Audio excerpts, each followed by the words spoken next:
Good evening, everyone. Thanks for joining us today. We're going to discuss inflation. Will there be a second round of inflation in Canada? That's the question. So why don't you get started with that, Jeff, and go through Sure. some of the stats you have?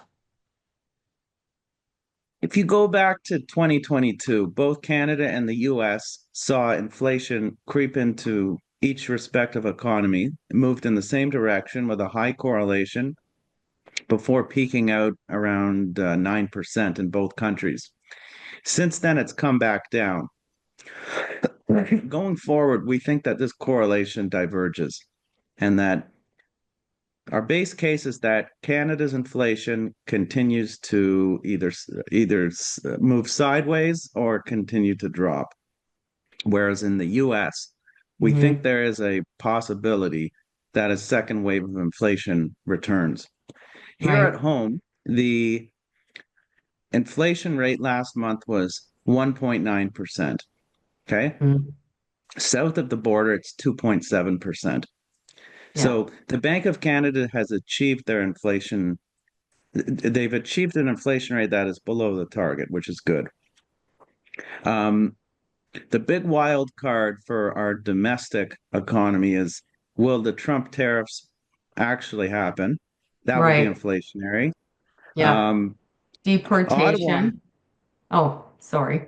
yeah, just last point. Ottawa has reduced the target of immigration by about 20% the last 3 years. So that reduces housing demand.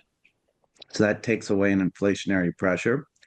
Um, what I always like to do though is look at what is the market telling you, because economists can have two very convincing arguments on both sides, but the market tells you all sorts of things. So if you look at the bond market right now, Canada's 5-year yield is 2.9%. It was only 2.7% in September. So it hasn't gone up that much. If the market were expecting inflation, that would have gone up a lot more.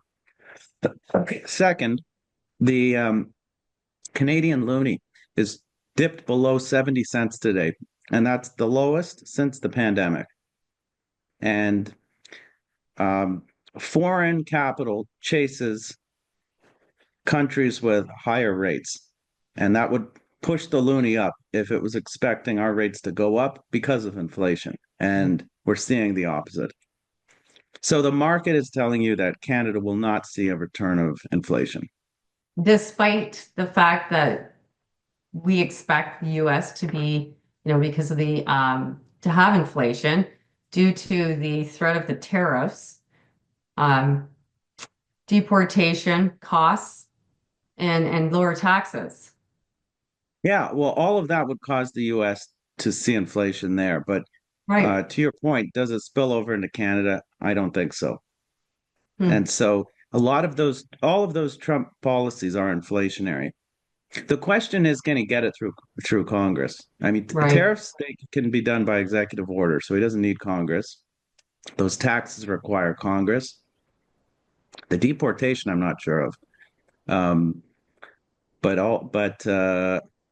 I believe the GOP only has a 1 seat majority in the House, so that makes passing those tax cuts difficult. Hmm. But again, look at what the market is saying. If you look at the 10-year US Treasury, it was 3.6% in September, and now it's 4.4%. So it's really run up, Hmm. and a higher 10-year Treasury suggests future inflation Yeah.